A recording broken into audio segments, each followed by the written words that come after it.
This is Franco Gray. You know, I'm very happy to do something in English. If you guys have noticed, I've been doing a lot of shit in Spanish. I've been having a lot of fun, honestly, doing those. So I was like, why not, you know, do something in English? Well, first of all, I wanted to say thank you if you're watching this video. What I'm gonna be talking about today is, as many of you guys have seen me on Facebook or YouTube or Instagram, I've been doing videos for a good while, you know, for maybe about, shit, man, maybe 10 years. Something like that. I did take a break. I'm kind of back to it, you know. And so I guess what I wanted to talk to you guys today about was the truth about making music videos independently. Ideally, that's how it should work, right? They call you, you give them a price, then they agree on the price or not. And then you guys get to an agreement. You guys get to an agreement, and then you shoot the video. They're okay, they're cool with it, they like it, or they don't like it, and then you fix it, and then you guys get to an agreement. And then that's how things should work, right? But that's not how things work in reality when you're making a video. I guess I'm gonna talk from my point of view, and I am gonna talk about the business side. I'm not gonna talk about the artistic side of filmmaking. I'm gonna be talking more about the money, you know? Okay. Before we start, I think I want to make clear what a deposit is. So by definition, deposit is something placed for safekeeping, such as money. I just want you guys to keep that word in mind, because in this industry, that word plays a big role. The truth about making music videos, my friends, is the truth about it is that about an 80% of the people that you are gonna be working for, they're not gonna pay you. They're not gonna pay you 100%, or they're just not gonna pay you, okay? Unless there's a contract. And even so, even if there's a contract, they might still not give a fuck, and you're still losing money. My recommendation would be, if you're gonna do any kind of project where like you might end up losing money, you might as well get a contract. Photographer, director, production company, do not neglect the business side of your creative career. At Tropicolor, we've teamed up with industry producers and high-powered entertainment lawyers to carefully develop 30+ legally binding documents for your creative business. Over 200 pages of contracts, fully customizable and editable. The most comprehensive legal contract kit on the market. Protect yourself, protect your business, and more importantly, protect your career. The thing about this business is that it doesn't matter if it's your friends, it doesn't matter if it's your family. A business is a business, so you have to treat it as such. Why? Because, okay, I'm gonna give you a very vague example. Somebody that owns a store, right? Let's say I own a store. And then you come to me, you're like, oh, let me get this and I'll pay you later. Okay, cool. And somebody else comes, let's say my friend comes, hey, let me get this and I'll pay you later. Cool. Somebody else, friend of mine, hey, let me get this, I'll pay you. Okay, how are you gonna make any money if you are giving everything away? Okay? I understand that when you start a business, you have to prove yourself. And you have to make sure that people know the kind of quality of work you are making. But once you already have that established, there's no need for giving your work for free. Okay? Why would you give your work for free? It takes time. For me, anyone that's an editor out there, anyone that's in the industry making film, whatever you're doing that has to do with cameras, dude, you all know that takes time. Anything that's worth it takes time. Another thing that in the business that people will ask you, hey, can you lower the price? Can you lower the price? And I mean, this is what I tell people. If you go out there, cool, go out there and look around, and you probably gonna get like lower prices. I mean, but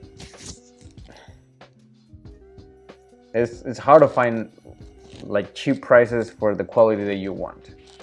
So the lower you go on price, that's the quality you get. You pay for what you get. That's simple as that. You want to pay cheap, you're gonna get cheap work. You want to pay a good price, then you're gonna get good work. This is how I feel about it.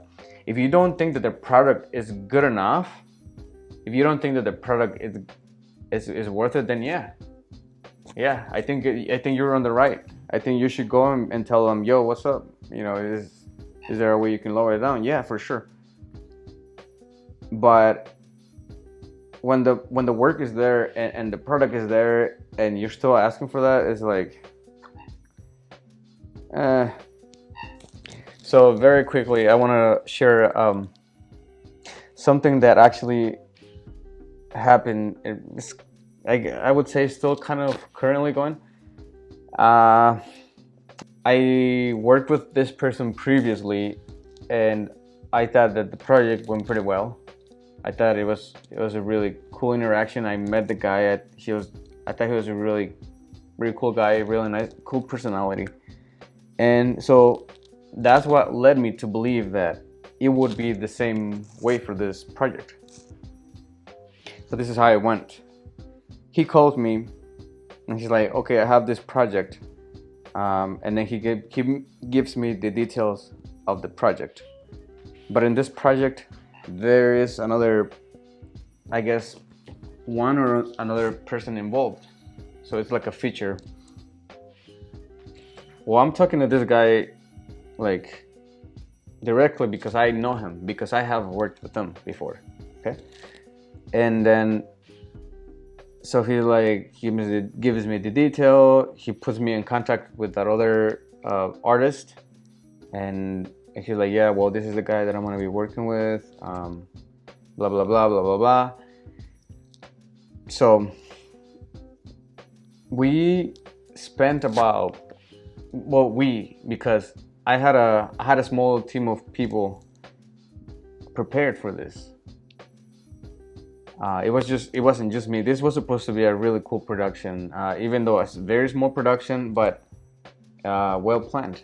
We spent maybe about a month, honestly, planning this whole video, because there were 3 different locations. One of them it was going to be really cool. One of them was going to be in a wine cellar. The other one was going to be, we were going to have some aerial shots of a car, you know, driving on Chicago and shit. We had a rooftop really close to downtown that was gonna look really fucking cool. Well, you know, guys, we were planning for this shit for a minute, and we had a lot of really cool ideas. We had meetings over the weeks. I would go to this the other producer, and we would sit down and we would talk, and then, you know what, we would give him calls. We would give him calls and be like, yo, I'm right now sitting with him. This is what we're talking about. What do you think about this? What do you know? Like, we were in contact with them for a while. Like, I mean, we spent a lot of time on this project, guys. That's what I'm trying to tell you. Okay?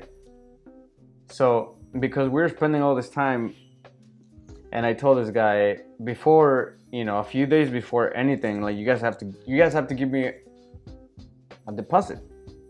Okay? You guys gotta give me a deposit, because I want to make sure that you guys are fucking serious. I'm already putting all this time, I'm getting all these people, and we are actually we're gonna rent gear. You know, so we're gonna talk to this producer, we're gonna get the gear from him, we also gotta pay him, you know, it's not fucking free. Alright, so one day I get a call from this guy. He's like, yo, this is so and so. this guy told me, you're the guy doing our video and shit. Can you explain to me what the fuck? So I mean, I explained to him what the whole deal was going to be, and he gave me the deposit. Okay. Well, it was about, I mean, we were like maybe like a day before, because we had everything set up. We, like I said, we had a shit tons of stuff, a shit tons of equipment.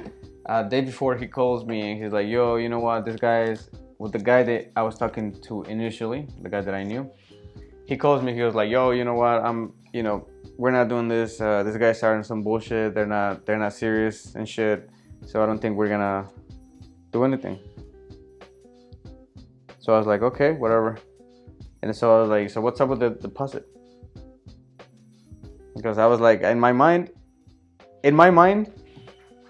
that deposit is ours. Because we spent the time for your fucking production. Because with the deposit that they gave us, we actually paid for the equipment.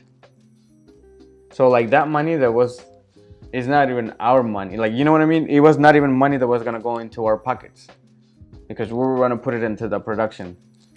And yeah, I mean, they're just like, no, we're not doing anything, whatever. And then so the deposit, I was like, I'm gonna keep it, whatever. And then this guy told me, he's like, I mean, yeah, keep it because you have been working for it or whatever. But he told me that because that's not his money, right? The money, the other guys were the ones that gave me the money, not this guy. Okay, so then I get a call, fucking random call, and he's like, yo, what's up? You know, hey, where's my money? Pretty much, like. And I was just like, and honestly, I told him, you know what, I'll let you know, when we can talk about that. But we didn't end up on anything, So that was dude, that's been a long time. So I think a couple of days ago, I got a call, and to me, I don't know, it was probably just my perception. I thought maybe it was just me, but it sounded like they were trying to intimidate me, kind of like, oh, you know who this is? You know who I am? Well, I just want to, let you know remember about the video. Okay, well, now we have a different, I think we have a different project. And, pretty much they want me to work on their project for the deposit that they did a long time ago. And I think this should be a learning lesson for everybody that's in the industry, and not just in the industry, but anyone that wants to start a business. Because in my mind, I could say, you know what, fuck that shit. It's my money. I already did all this fucking work for you guys. Fuck you. Okay, that's what I could say. But at the same time, it's my fault. It's my fault for not having a contract.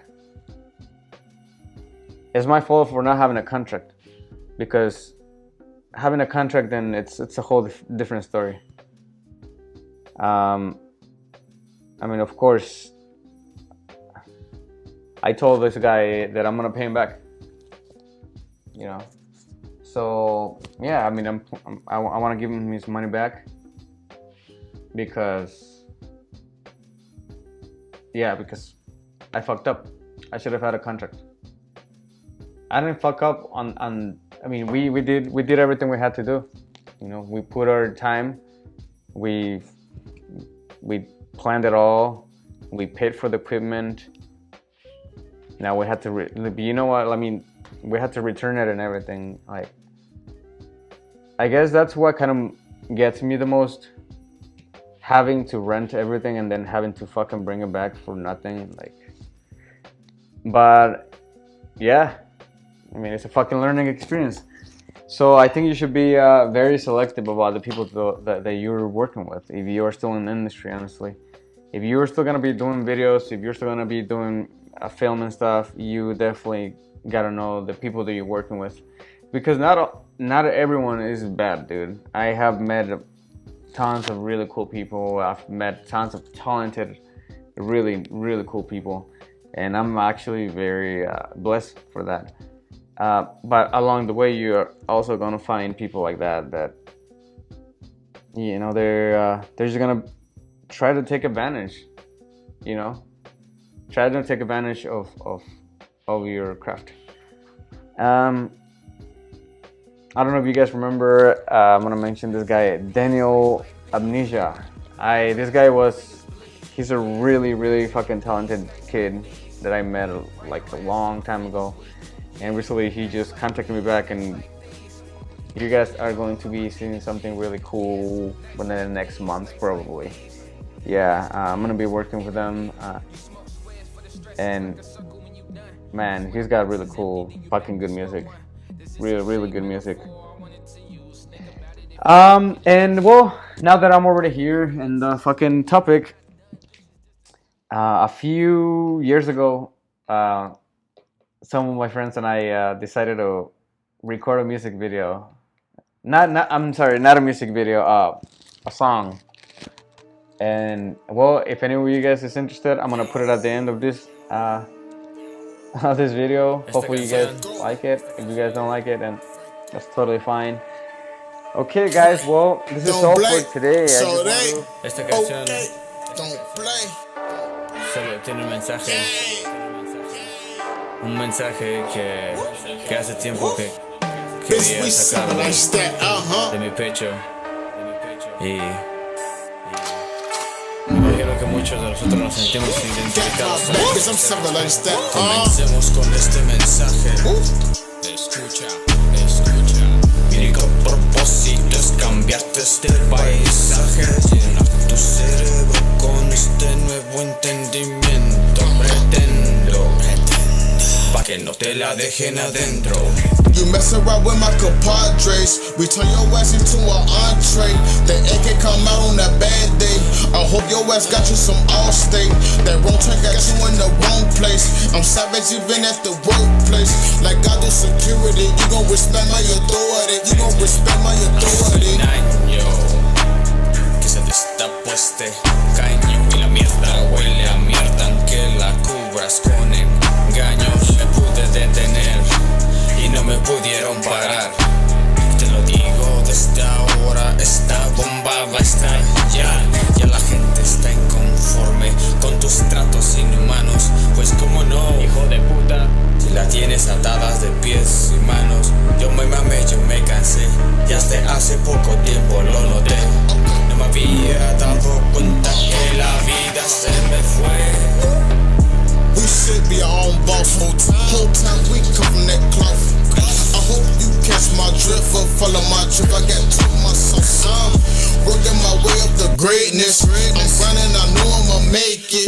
I gotta be pushing, my body be aching. I need me a cutie pie to run me down out this 9 to 5. We putting in work while we advertise. I gotta feed my appetite. Dealing with bullshit every day, every night. Alguna vez yo traté la montaña escalar y me negaste la oportunidad para poder llegar. Yo por eso te agradezco el carichango capataz. Prefiero llegarle duro y que no me den por detrás. Como ustedes, prostitutos de la corporación y el sistema. Mientras tanto en tu casa otro cabrón disfruta tu cena. I gotta get paid, that's my own advice. Respeto aquí es lo único que hay. I'm number one, I don't be thinking twice. Luchamos, peleamos por la misma paz. I just be living life, no we are not alike. We on the grind doing what we gotta do. We're living in the modern day 7-2. We're living in the modern day 7-2. 7-2. 7-2. 7-2. Yeah, 7-2.